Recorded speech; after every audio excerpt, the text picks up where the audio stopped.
All right, so first of all, my name is Andre Rainey. I'm the former mayor of Peekskill, New York. And I want to say thank you to all of the gentlemen that are out here today, everyone that is here paying attention to what's going on. As you're all fully aware, I went through the child support system right here in Dutchess County. And I had probably the worst experience I've ever had in my life. And it wasn't because of the hate or the anger or the scorn from my mother.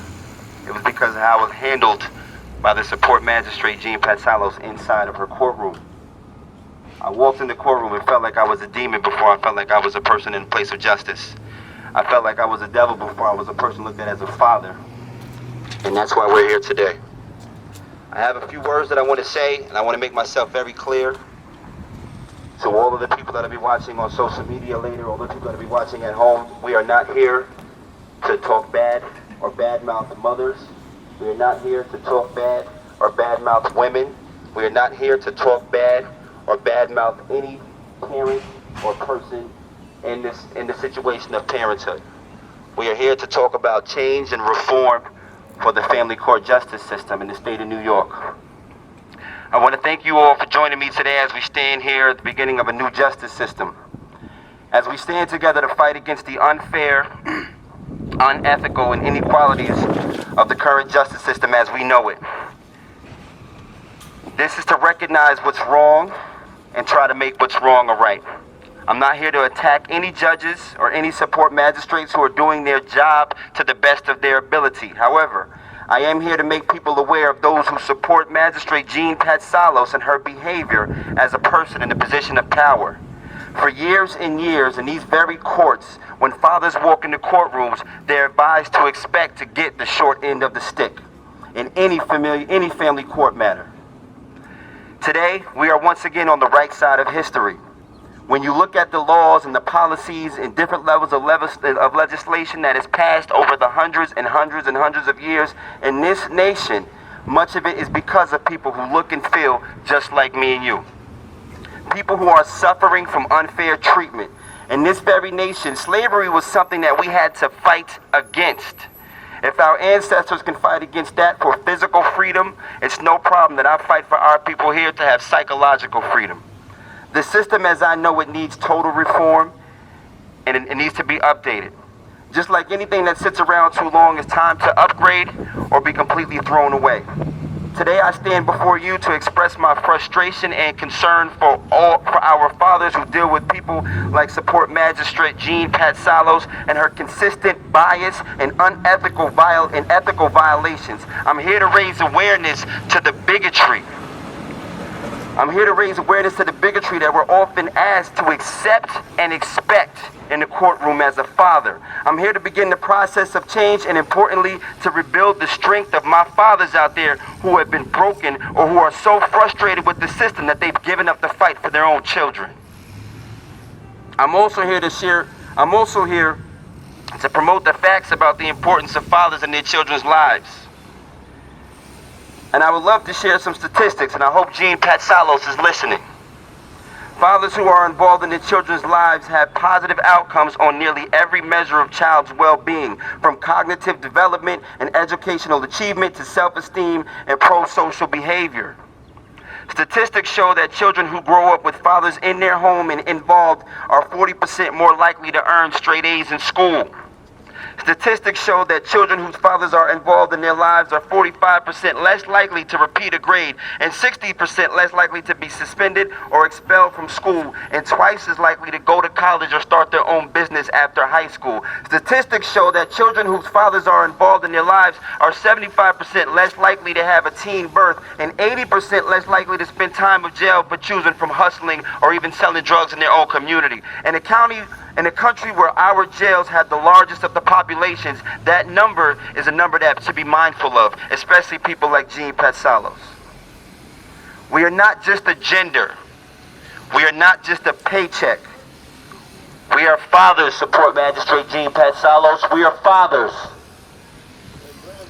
And until she recognizes this, and until the rest of society recognizes this, I, Andre Rainey, pledge to go on a rampage and a full-force fight for family court law reform and equal opportunity for our fathers. Society won't ever change my mind to believe that I don't deserve equal rights to my children because I was born a man. They will never convince me of that. Jean Patsalos, I'm calling for your immediate resignation.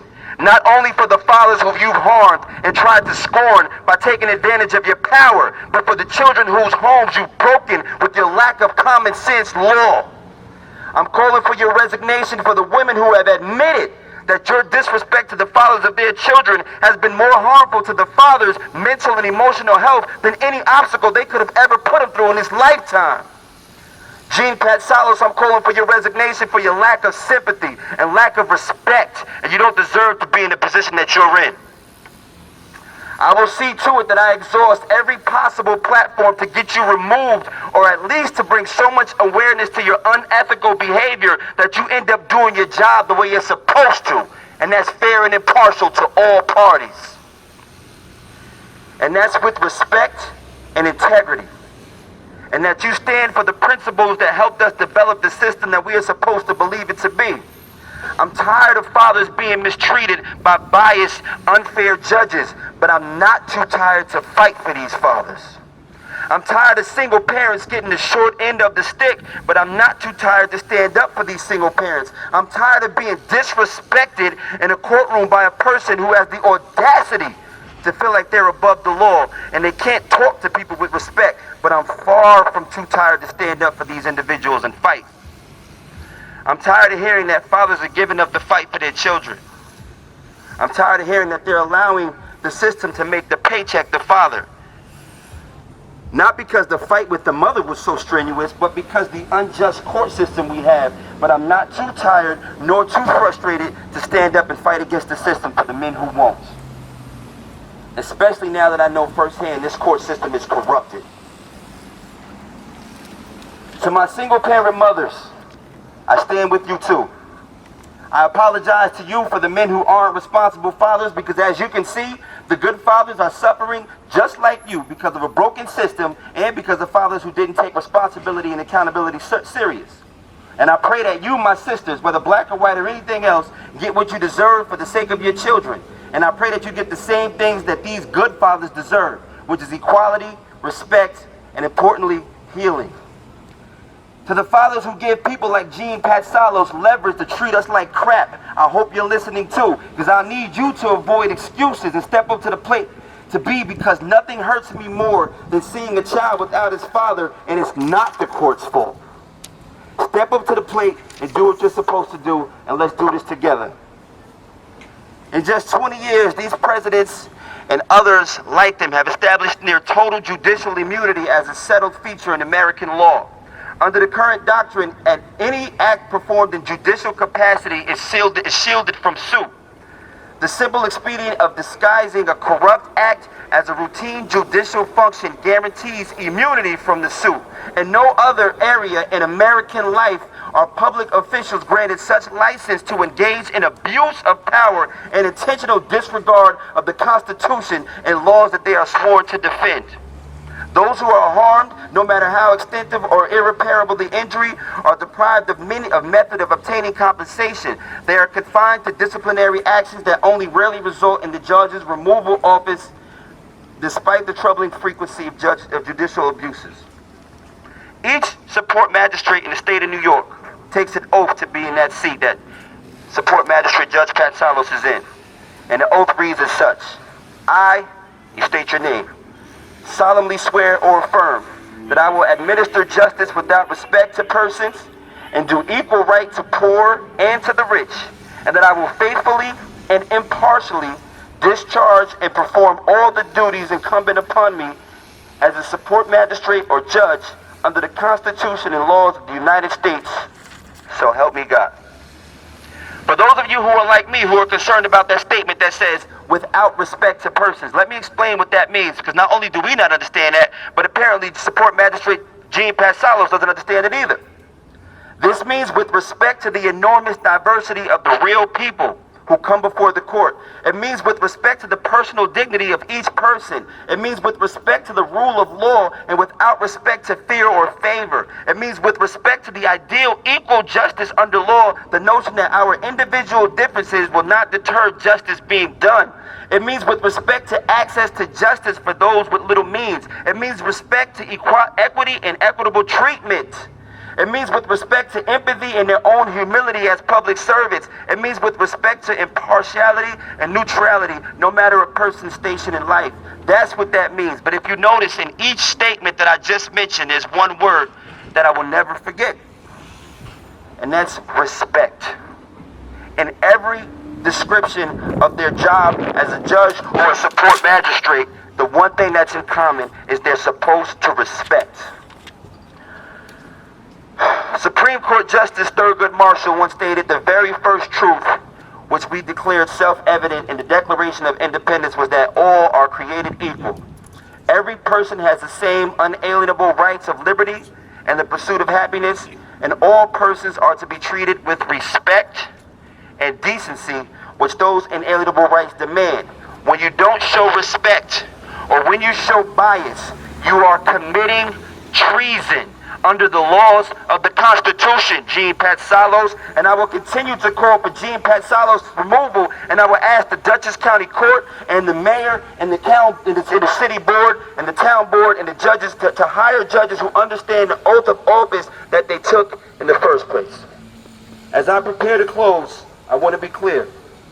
For the media, for social media, for the post twisters and the trolls and everyone else who's watching and seeing this rally, this is not about women or men.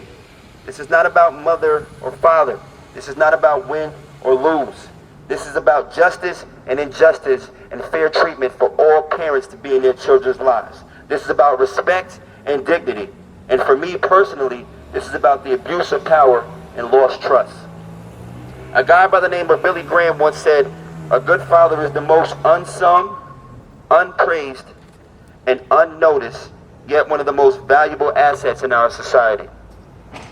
Let Jean Patsalos know. Let the good fathers who tried so hard and have actually fought to be more than a paycheck for their children know. Let the people in our communities know. Let society know that after today in the state of New York, a change is coming. To everyone here, I ask you to network. Let's keep in touch as fathers, as people who believe that all people deserve equal rights in their children's lives, especially when they come to a courtroom looking for justice, that we will not allow the justice system to deter us or prevent us from being more than a paycheck to our children. We are fathers. We are parents. We deserve to be in our children's life just like anybody else. And if you're willing to be responsible, the fight shouldn't be against you to be a father. The fight should be for you to be a father. And we are going to stand here today as a unified front. After today, the movement in the state of New York will begin. And I'm asking you all, fathers, to stay consistent, to stay in touch, because the fight is not going to be easy. Nothing that's ever changed in this nation has ever been easy. But we have a future generation of young fathers that are going to grow up and be with their children because of what we do today. I thank you all. God bless you all, and God bless all of the fathers and all of the mothers who are great parents to their children. We have begun a movement. Thank you so much, ladies and gentlemen. Have a great, great, great day. So at this time, I put some paperwork on this table. Take some of the information home with you. There are many, many organizations, not only in the state of New York, but as my friend Sean mentioned to most of you earlier, there are many organizations that are coming that are working for fathers' rights, that are making it possible for fathers to be in their children's lives, more than just a paycheck, and also importantly, helping us deal with the nonsense that we deal in these courtrooms where we're supposed to get equal justice and fair treatment, which it just does not seem to happen. But it's common. It's common to walk in a courtroom and get treated unfairly. And we walk away. So many of us have been discouraged, frustrated, sad, emotional, even broken because of these systems. And now we have to unify. We have to communicate with each other, build each other up, to show the system that we're not a joke. There are so many organizations out there that I've read about and heard about that are trying to do the same thing, but they haven't been as consistent, so it gets thrown away. When you talk about climate change, people are out there every other weekend. They got events for climate change. They got organizations for climate change. They got legislation for climate change because they're consistent and they're strong in numbers. When it comes to justice in the family court, we need to be consistent and strong in numbers, and then we will see change. But I want to be honest with us. I don't see it happening overnight. I went through that BS for 2 years. The judge came in a week later after the lady who I was with, Jean Pasalos, recused herself from my case because she couldn't get along with me and I was disrespectful to her, she says. The new judge came in a week later. Nothing had changed financially, nothing had changed for me. When this judge came in, he removed all child support under the same exact circumstances where she was charging me $575 a month. I received the transcripts recently. In the second hearing we had, I was addressed 9 times by her. Out of those 9 times I was addressed, 5 times I was cut off in the middle of my sentence. There's no respect in her courtroom. She can care less about the father. But part of that is when the father comes in her courtroom and they deal with her, even the attorneys would tell you, just settle with her because she's rude and she's ruthless. Just settle with her. That's not what you tell somebody who comes in the court of law. I'm supposed to get fair treatment. I'm not supposed to go in there and settle because she woke up with an attitude. But it's normal for her.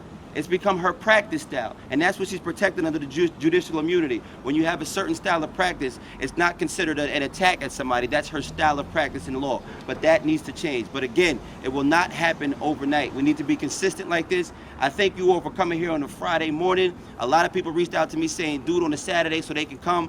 I wanted to make sure that she's aware that we're here during her time of work so she can see that Andre Rainey's not playing games and the war has begun. But again, we'll be doing more movements like this, but more importantly, we're going to try to change legislation. Again, look up National Parents Organization and see what they've done in Kentucky. In Kentucky, they have shared parenting rights when a child is born. Kentucky and Alaska are the only 2 states in the United States that a child is born with shared parenting rights, meaning a child just can't. I was a victim of it. My mother, when I was 2 years old, moved to Germany without my father's consent. I didn't see my biological father again until I was 17 years old. As much as I love my mother, that was wrong. I had a stepfather that raised me, and I thank him for that because I love him. I know him as dad. I don't know him as any other thing else. So I wasn't raised without a father. But for my biological father, he's forever scorned because he'll never know what it's like to raise his first and only son. And that's not fair. But the system says if you didn't go for child custody, nothing we could do about it. You should have went for custody. But what gave her the right to move? As a man, if I take my child and move to Germany next week, I'm going to jail. They're gonna suspend my license, everything you can think of. Why didn't that happen to her? And again, that's my mother. I don't want anything bad to happen to my mother, but I want people to know that we need our rights and we deserve our rights as fathers, just like any other parent on this planet. And for today, in the state of New York, we're gonna start pushing that legislation. So again, I thank you all for being here, and let's get this movement. Thank you, thank you, thank you. Therefore, the states get pressure if they don't collect child support. So regardless of how, magistrates feel, everybody else like that, it's set up to cause conflict. It's set up to create conflict by overpaying. If there's no parenting time adjustment in New York, Connecticut, etc., where if you have your child 50% of the time, child support and not even visitation, but child custody should go hand in hand. So if you got 50% of your time, your obligation as a father, as a parent, is 50% for the children, right? So if I can provide 50% of that for my children, then there should be no child support order, right? The biggest thing in child support, the biggest expenses are home, shelter, and food, right? So at a shelter and food, if I could provide my 50% obligation to my child, then why is it child support? So the system is set up to where they make billions of dollars off of child support all the time. It's set up to keep us in conflict, whereas a shared parenting model, what that does is provide the best and the maximum amount of time for that child to be with both parents. So if we could focus on more shared parenting and working together as parents, because at the end of the day, I as a father can offer my child but so much. Their mother can offer them things that I can't offer. Never want to take that away from them. And I've had my fair share in custody and child support all. But if we can maximize our efforts to work towards the interests of the child, then that works in our favor.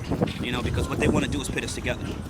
And the longer we keep falling into their trap of pitting us together, our child doesn't benefit. They watch us fight back and forth. They watch us. I don't care what my ex does in her life and her home. I'm worried about my child. If I can provide that time for my child, then there should be nothing wrong with that.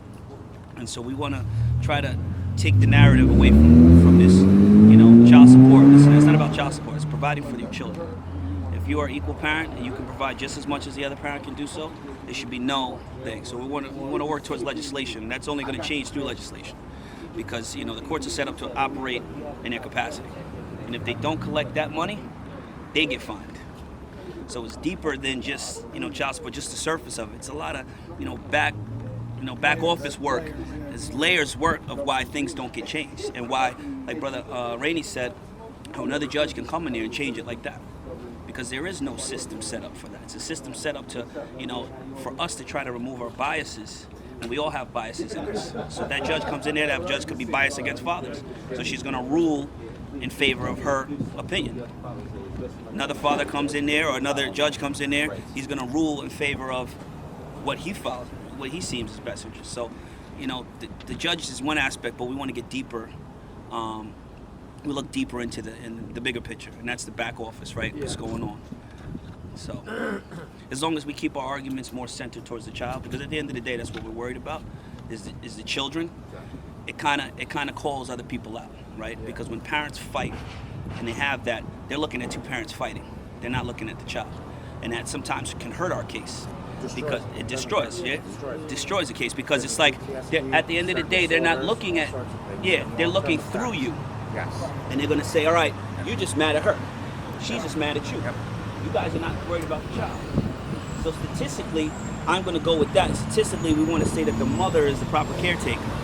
So if you're not child focused, we're going to focus on you.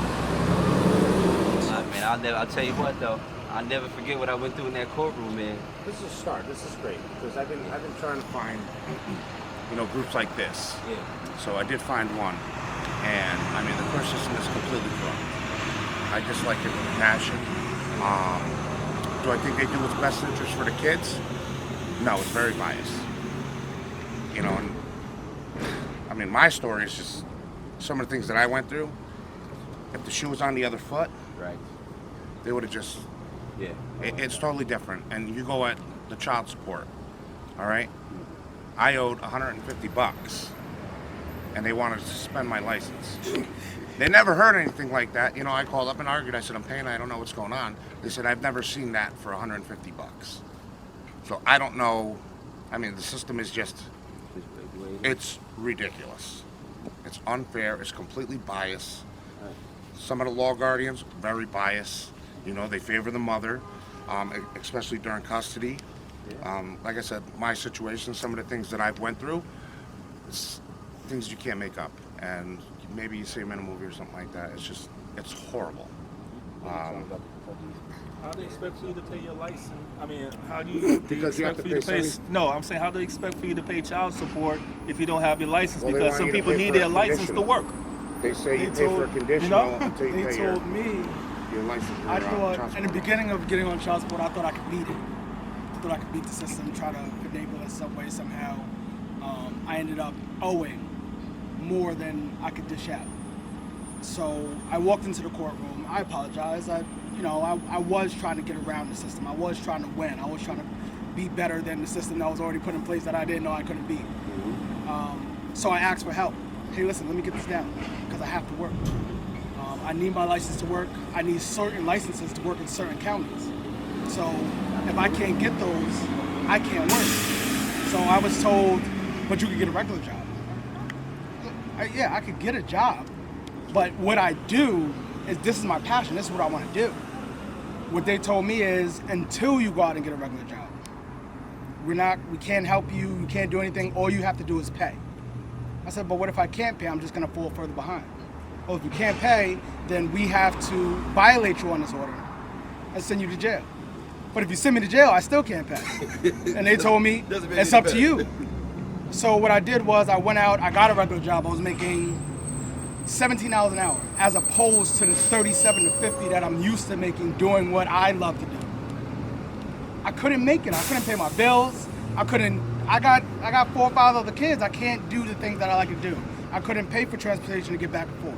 So after 6, 7 months of this, and then once you get the job, 2 weeks later they're taking the money out. You don't have a chance to get back. That's all I needed, a chance to get back. Give me 6 months. Let me get back some way, somehow. There was no help there. So then when I fall behind, they threatened me with the jail. They took my order the order that I had, that I was back in child support, I don't know how they come up with the numbers, but they gave me 30 days to pay $6,000 or go to jail. You know how many people I had to, can I get please 150 here? The pride that you kind of like, you're in a bad position, but why am I gonna sit in jail for me wanting to take care of my kid? But the court, once you go through the courts, it's no longer just you and the mother. It's you, the mother, the court, DCSFF, however you call it. It's so many different things, but a lot of people don't understand, a lot of moms don't understand the strain it puts on you and your life. I can't drive. If I do drive, I risk getting pulled over. And sometimes different counties, some people are like, listen, I understand, I see it's child support, I'm gonna give you a ticket for this. Most of the time they send you to jail. Now you go to jail for driving without a license. And then when you finish that, you get out, you're like, oh, I was just in jail for driving without a license. And they're like, yeah, now you're gonna go to jail for unpaid child support. What do I win at? What am I supposed to do? It's ridiculous. And sometimes, a lot of people don't get it because they haven't been through it. That's what I always tell people this. If you haven't been through it, you're not gonna get it. You're not gonna understand all these papers that come to your house. You're not gonna understand all the things that you can't do. Like for a long time, I couldn't apply for a Westchester County business license. I couldn't do jobs in Yonkers. I couldn't do jobs in certain places, so I had to move my business. Orange County, Dutchess County, where I don't have to have those certifications. Like I'm certified through New York State, but if they put that in polls, they would take that license too. Then I did my real estate. Got to the end, paid for it, got to the end. To be told, you can't be a real estate agent because you owe child support. I should have told me that before I gave you my $400. Before I sat there for 6 months doing the actual practice test, before I actually went for the test. But they don't tell you that. You can't apply for certain jobs that would benefit your life, would help you. You can't get that $65,000 a year job. Because sometimes on certain forms, it'll ask you. The first 8 questions, your name, address, social security number, child support. It's like, damn. It discourages you from filling it out because do I lie? Do I lie if I'm paying it, or do I say that I owe this and know that I'm not going to get this job or this opportunity or this position based on you owing something? Then it hits your credit report. Now your credit's dropping. And after your credit's dropping, then you go to rent something. They want to know everything that you have to pay for. If you don't put that on there, you don't make 3 times the rent because now you have an obligation. Child support has become so big that it deters you from being able to get situations. With the arrears and... Yeah. It's a business. Yeah. And I get it. When you're backed up, like I was backed up, and I don't mind saying that I was backed up. I thought I could beat the system, tried to run away from it, didn't work.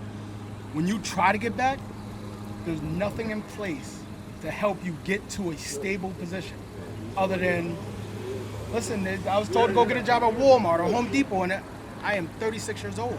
I'm not saying that those aren't good jobs, but the position that I'll have to go into to get to where I need to go is I got to go and be a retail associate, making $50 an hour, and you can't live off that by yourself. You can't live off it paying child support and rent and your car and gas, food. If we don't get assistance as men, so we don't have a backbone. We can't go nowhere and say, hey, listen, I can't get this because they label you as an able-bodied male who can work anywhere. So you're just stuck. And through it all, you still have an obligation, and a responsibility and a duty as a father. And some people don't have that strength to keep going. Some people take a different route. Like they just leave it. So there's an organization called the National Parents Organization, right? So in Kentucky, there was a law passed that guaranteed a presumptive 50-50 shared parenting. And what that does is when they make orders, they have to go by, once you guys split, that you have a 50% obligation just like the mother has a 50% obligation. By doing that, it's decreased court proceedings, it's decreased domestic violence, it's stopped contentious litigation, the money that we spend, child support, unpaid child support.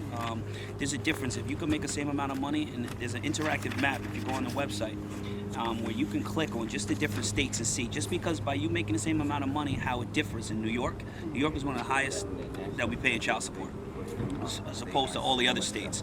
So it's all research based, which is amazing because it points out the different factors. It points out for parenting time, right? Parenting time and child support, they should go hand in hand, right? If you have your children, if you're willing and able to facilitate that relationship with your children, then there's no reason they should be coming after you for that, right? Because now you're paying for that expense. They say, oh, you have to pay for the home. I have a home for my children, right? There's no reason why they can't spend the time here.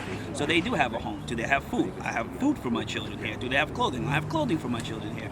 So the only thing that we start focusing on as men and just as parents in general is solution-based conversations, right? Because we complain all the time. We know it's there. We know we all have our stories, but now it's like, what do we do about it, right? There's a lot of groups that's out there that will complain. We kind of want to try to focus on organizations that are actually doing something. How do we bring change to this, right? Legislation. How do we move? So we have to get the needle to move somewhere so we're not having the same conversations over and over and over and over again. So do you have legislature supporting men's rights? So it's not about men's rights, right? Oh, I mean parents' rights, Yeah, or children's so rights. So we want to kind of keep it focused on the children. When we focus on the children win. And that's whatever. Because at one point in time, we all chose our partner, right? So if we focus on the child, regardless if we take out our own biases, our own negative opinions, this and that, because remember, it's the system that's pitting us together.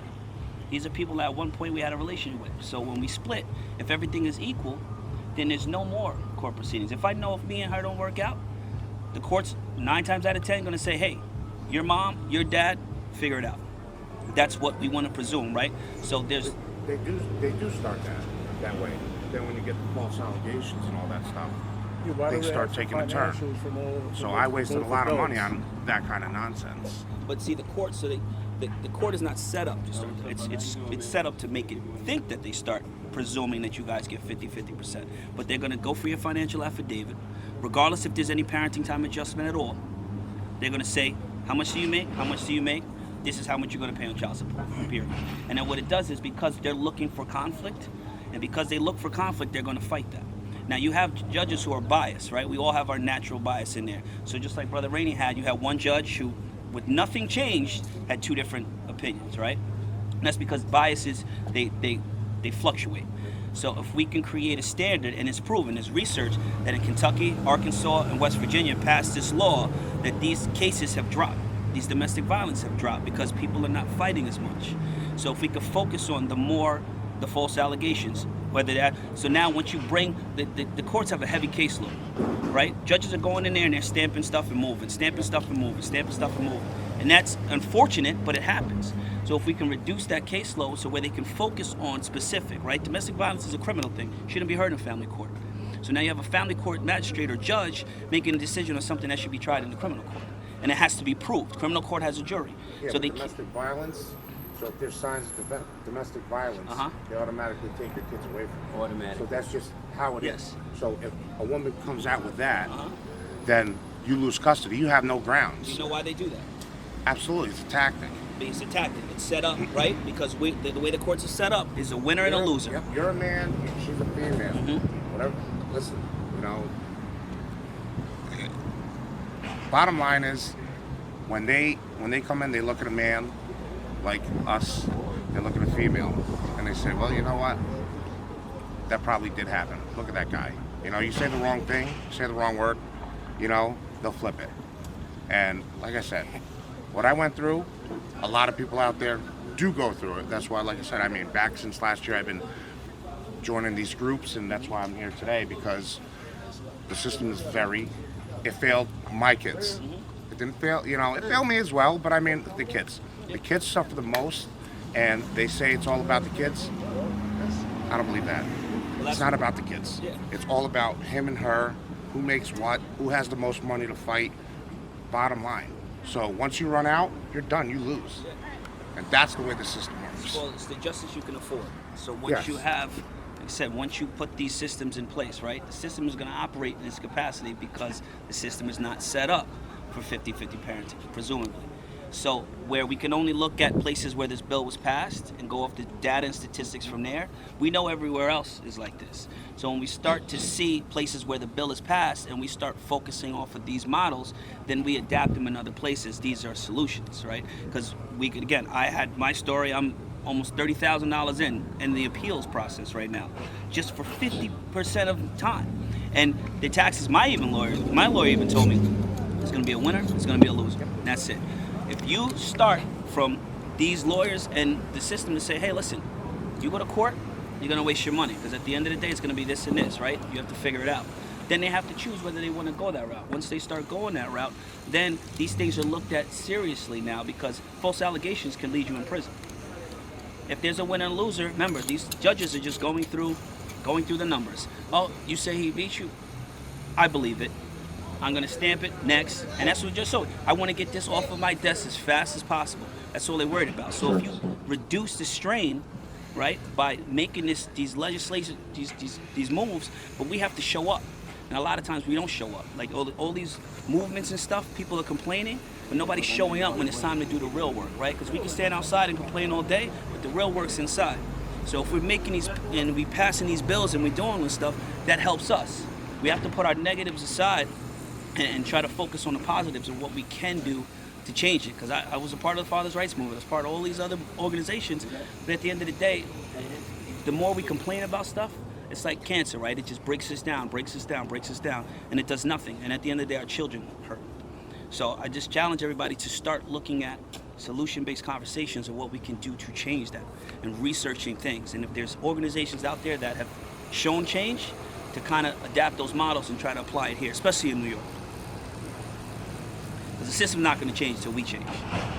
And we know that if we become judges, we get inside, we can change that. Somebody changed it for him, right? It took somebody to realize that another judge was wrong. A lot of times, judges will look at that judge and say, hey, he's one of us, you know? But it took, nothing changed in his situation. It was just a different person. It shouldn't be that way, but it's like that. Judge. Yeah. Who you here for again, sir? Grandparental visitation. And I would not prejudice my case against them, but I'm here to get that visitation because I've earned it. I love all my grandchildren. I'm a family. We are a family. Listen, I know how it is. That's why I'm here today, and that's got to stop. What goes on up there is completely biased. Yeah. I mean, when you have, in my situation, when I went to court, and the law guardian goes, "Hey, girl," to my kid's mother, I knew I was done.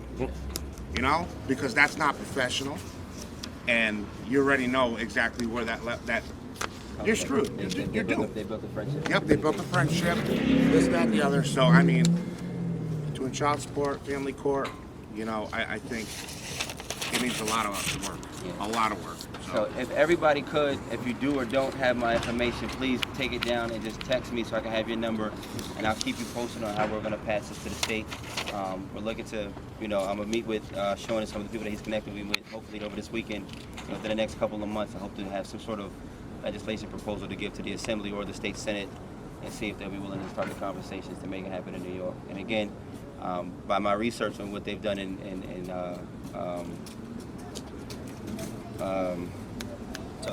Kentucky, it was like a 2-year process. So it could be another 2 years before it actually hits fruition in New York. And like he said, New York is difficult, so it might even be longer. But that doesn't discourage me from believing that it's possible. If you go to sharedparenting.org, it's all research based. So any questions you have, and if you need any help, any assistance, there's legislation already written that can apply to New York. So that's the problem. The problem is a lot of the organizations are not research based; it's opinion based. And when you lead from opinion, you don't get anywhere. We have statistics, data, research. Just like Brother Rainey stated, with all the statistics that benefit us, they still don't make those decisions in there. The statistics that they know that when you split the household up and you split parents up, the children don't benefit. It still doesn't matter. Why? Because it's a number. They just want to get those cases out of there. So this legislation that's being put in place, we need everybody's support, right? We need people to show up. We need them to sit. And it's not about a story, because we all have our stories. The stories, it put us all in one place, but again, it doesn't do anything for the movement if we're not consistently, being involved, consistently making sure legislation is put in place. People that we vote for, just showing up and vote. We got to get people to voting. We got to get people out there to be in a position to make these changes. Because, like I said, we could stand out here all day. If we don't come together with a solution, nothing gets done. Yeah, you take all the personal stories out of it and focus on the children. So yeah, I have my story. We all got the personal stories. I mean, cut you off, I would say it's kind of bigger than that. Like I was telling Andre, I kind of won and I kind of lost. I went through a divorce, The only reason why I won custody because she packed up her bags and left. So that's black and white. When she went in, and we had, like you said, she lawyered up, I lawyered up. We had to go in, and they were like, it's black and white, you left, you have to pay him child support. So then when it came down, I was going through a divorce, it wasn't just a child custody case. Then it came down to me almost losing my house in Peekskill. If the house had equity in it, I would have had to sell my house and then split with her. But she already had moved out and already established her life. And the other part of it is, I was a federal correction officer for 26 years, and this is the other part that needs to be addressed too. She's a woman, college educated, she works for a law firm as a professional. I'm on a fixed income now. I still had to give her money out of my pension and a monthly subsidy, even though she's working and she's making over $150,000 a year. So that's where there's also no equity there in the end, because I'm retired, but I'm still paying her in the end. And when I went to my lawyer to negotiate, I said, look, I don't want to lose my, give a part of my pension because I'm going to be on a fixed income. I'm not really, I don't know if I'm going to be working, what have you. And I said, why don't we negotiate the child support with my pension? My own lawyer looked at me, she said, why should she? The child support is going to end, but the pension's for life. So my situation is kind of different, but in a way it's the same, because I'm still, because of federal rules, divorce is a federal officer, I'm indebted to her, even though she's earning a good salary and she just bought her own home. Stories. So it's kind of the same. Stuff that I hear from people, especially since I've, put my information out about my case here. I mean, the people that have reached out to me telling me what they've gone through, especially, and there's even women, that have complained about, the system here. It's just unfair and ridiculous. But again, now is the time to push legislation. And one thing that he mentioned, Sean, is, the people who are in office, I was in office, so I know. The people who are in office, like, they know what the voters want, and people I told Sean in the conversation the other night, the people who I fought for the most don't even vote. The people who I fight for the most when it comes to housing, they don't even vote. But those people who are in office that are running, they're looking at it like, if these people over here are fighting for climate change and they want me to do climate change, they're gonna get out in numbers and vote. So I'm gonna do that. These fathers over here who are going through it, they don't even participate. And the other thing is, I tell my friends, they keep track of when you vote. Everybody that votes, when you go in that little booth and you put your information in there, they keep track of it. So when you come up to me and say, we voted last, you haven't voted since Barack Obama ran. You know what I mean? Like, who'd you vote for? I'll write your reference letter still, but you haven't voted in damn near 12 years. You know what I'm saying? But it's very important that we let them know that we're not just complaining and fighting on the outside. We want people in there that's going to start representing us now, and our concerns now. Just as much, and I hate to use climate change as an example because they're going to say like I don't like climate change, but that movement has become so strong. It's the top priority on every elected official's campaign trail. Every elected official's platform right now, the first thing they talk about is climate change. And I was in an interview a couple weeks ago and I told them, like, we're going to end up saving the planet and killing each other because we care more about our trees than our seeds in some cases. And that's because that's what they're pushing in the communities. They're fighting for climate change. If we can get people to be aggressive like that and fight for fathers' rights in New York, in Connecticut, in any other state, then things will actually change. I believe that in my heart. And whether people fighting out, whether y'all get tired of it, they got the right one today. Listen, every Saturday I don't have my children. I'll be out here by myself. Like I want to make a point. And if I have to spend my life doing it, I will. But I don't like the way I was treated as a human, not even as a man, as a human, by this woman that didn't even look at the information that was given to her. And it's proven because the person who came in a week later under the same circumstances made drastic changes. So it's unfair. But again, same thing with your case. We have to stand up for that. Just to piggyback off and make sure that when we are fighting, that we're children focused. Right. I know a lot of times, our stories come into the forefront. Sometimes that can hurt us in a sense because people stop looking at the message. They stop looking at what we're actually focused on. I'm pretty sure we all have our stories here. It's about the children. And if you make it, and even when Brother Rainey posted something, people could see through your message, right? People could see through what you're fighting for. And even if you guys are, you and your ex are going through it, they're going to look at who's worried about the child. Mm-hmm. And if you guys sit there and you fight over well, she did this, she did that, this and that. Well, this brother right here, all he wants is his kids. So then if they could start picking apart who's actually child focused and who's worried about everything else. And as long as you stay child focused in a National Parents Organization, it's child focused, research based, and that's it, right? We come from a positive standpoint and we look for allies in anything, right? Because there's domestic violence victims, who don't have access to their children, right? So we support those people. So we want to look at the child, you know, and keep your stories, because I went through it. My story is devastating. But I keep my story in the back burner, and I always put what's best for everybody, because we all have our own struggles, and we want to try to figure out what's best for our children. And this legislation is what helps. So I definitely encourage you. You know, you guys are connected with Brother Rainey. I'll give you my information as well. But anything I do to support New York, I'm in Connecticut. I'm from New York. I'm a firefighter in New York. But I've been dealing with this since 2006. I was in New York courts. I was in Philly courts. I was in Connecticut courts. It's the same thing. National Parents Organization did a report card of all the states. New York was ranked F in parenting time adjustment, so was Connecticut. So there was a study done in 2019 where they put it out there, and it actually hit the news. And if it wasn't for fatherhood, it was for failure, because they don't take into consideration, and they don't care. So, you know, as much as we sit here and we think that we're gonna go here and go, they don't care, right? It's a number. If I could just stamp you and go, I'm gonna stamp you and go. If they know that this is precedent, it doesn't matter my opinions, because my opinions don't matter. We want to give them a platform where their opinions don't matter, and they have to rule on the law. So, and the only, like Brother Rainey said, the only way that's going to come up is we support each other. Next time you come out, bring a friend. You know, whether their story's with you or not, bring more women here. You know, that's what we need as well. We need women in their stories to go through stuff, because we're parents at the end of the day. But the most important thing is we need to bring this to the Senate and the legislative branch of those who can actually look into this and make it happen. So again, by the time it passes the next couple of years, many of us have already experienced the worst of it. But for the next generation that follows, my son, I pray to God he never goes through anything like this in his life. You know, like the treatment, it's just we were raised with respect in this family. So, but man, I'm so happy. The court order 43 times. I came to court almost 13 times. She could have resolved that the second and third time after the 12th violation. Like after the 15th time, she said, "You're not seeing your son, your daughter, because I don't feel like driving." Or I made plans this weekend. I know it's your weekend, but I made plans. The court could have said, "Okay, you're in violation, so we're going to end this right here." But instead, they drew it out. 3 years, 43 violations later, 13 hearings in court. That's taxpayer money. Absolutely. You're paying for these court hearings and these appointed lawyers and these judges to be in here every single day to handle cases that can be done in 6 months for 14 years. You could have resolved that the first 15 violations. The first 15 times she woke up and said, "I don't care about your stupid court order, judge. I'm doing what I want to do." You could have resolved that right there and said, if you violate again, you're going to be fined, you're going to be arrested, or you're going to lose custody of your daughter. If the shoe was on the other foot, would it have been different? That's a whole other story. See, here's my thing. My thing is I don't mind paying child support. Here's my thing. My thing is I want receipts.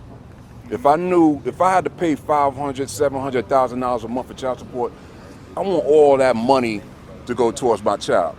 I don't want that shit to go to my girlfriend's and my wife's shoes or her vacations and all. I want receipts. Or her next boyfriend. They told me that it doesn't make a difference how much you get and where it goes. That if you pay $500 and they only have to dish out $200 and anything for the child, that other $300 is to make sure that your child's okay.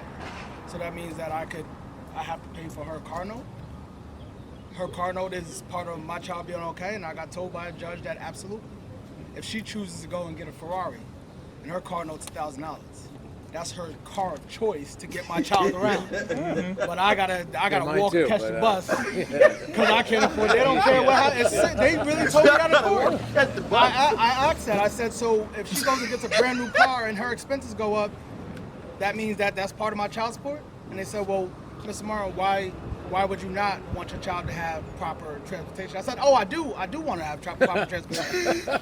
It ain't got to be a brand new Mercedes S-Class. We ain't got to do that. Why do I have to pay for that? Why is that part of my payment? Well, here's the thing. You have a lot of women who feel like your money's supposed to continue to keep the bills paid. You know what I'm saying? And that's, if you're working a 9-to-5 like I'm working a 9-to-5, okay? It's your responsibility to keep your bills paid, regardless if you have the child or not, because that means that you're an adult now. That's what adults do. Adults pay bills. It's not my responsibility to pay your bills when you're an adult. Well, that's So that's- the key and using my child as a scapegoat, as a you Let know. me tell you something crazy. There's a app or something online now where you can actually pay your child support. So you can pay online. So I use. Good morning, officer. How are you? Wonderful. You could pay online. So I paid online. When we got in the courtroom, the judge said, there's a $6 charge or something like that when you pay online. Good morning, sir. How are you? Let's give him this real quick. We're out here protesting for father's rights and shared parenting rights. So I'm here in New York. Oh, wonderful. Great. Thanks for being here. Absolutely. So, you'd like to see one too? You read your memo when I said I didn't want to introduce myself. Oh, you're the. Oh, okay, good. Well, I was came. I said there's supposed to be other. But I don't know if they're gonna make it or not. Probably not. Yeah. So, But so if you need anything, let us know. You got it, sir. Because they gave you the sheriff's bunch down there too. So. all right, cool. Yeah, I definitely Okay. appreciate All that. right. Thanks. Thank you a lot. So yeah. So she said that there's a $6 surcharge when you pay child support on the website. I said, well, I know, but it's convenient. So she said, well, if you could pay $6 for surcharge, then you could pay for full child support. And I was like, wait a minute. I'm not trying to pay that much. I'm just saying that it's convenient to do it this way. I'm not like, but it was just, everything in that courtroom made me feel like I was a demon. Like I don't care about my kids. And, you know, when the new judge, when she recused herself and the new support magistrate came in the following week, no circumstances had changed in my financial life. Nothing had changed other than the fact that she recused herself and he came in. When he came in the following week, he removed everything based on the documentation that she already had. She had me paying $540 a month for child support, and I had my daughter every day except Monday. Because in New York, the custodial parent is a custodial parent, bottom line. That new judge came in and said, oh no, well, we'll remove it. They even sent me a check back because they charged me $200 more every month for like 6 months. So they sent me a check back. And I was so happy to put that on Facebook. Oh, look what I got. It's ridiculous. In the court hearing on the transcripts, I was addressed by her 9 times. 5 of those times, she cut me off in the middle of my sentence. So there was one question on there where she said, why do you think you shouldn't be paying this much for child support? I said, well, one, because I have my daughter 6 days of the week. It's not like I don't ever see my daughter. Like, I have to pay for stuff too. I have to pay for diapers, wipes, and food and dinner too. And on top of that, my daughter's mother is on every public assistance you can think of. She says, what public assistance are you talking about? What are you referring to? I said, well, you know, first off, there's WIC's not public assistance, but you can talk while I'm still listening. So on the transcripts, I said, I don't even want to talk about child support anymore. Let's talk about how you're talking to me. How about that?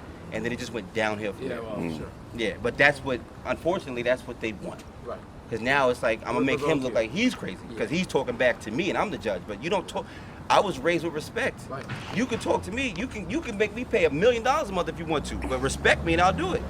You know, I had no. The money's not gonna. I told her on the transcript, the money that you're taking from me is not gonna break me. That's not that. Money is an object that I'll always find a way to get. So, you'll always find a way to get it. 17%, and that was it. Okay. That don't hurt. I'll live. Like I'll be okay. Yeah, but I mean, so. She finally, after back and forth, after a year and a half, she finally recused herself from my case because she said she couldn't handle my disrespect in her courtroom. The new judge came in the next week, Steve. I was paying $540 a month. The next week, the first hearing we had with him, he removed child support. So you can't tell me she wasn't biased because no circumstances changed in the last 7 days. But he changed everything by looking at the documents that you had. That's biased. You came in there ready. You came in there ready for war with me. So. Oh, yeah, they do.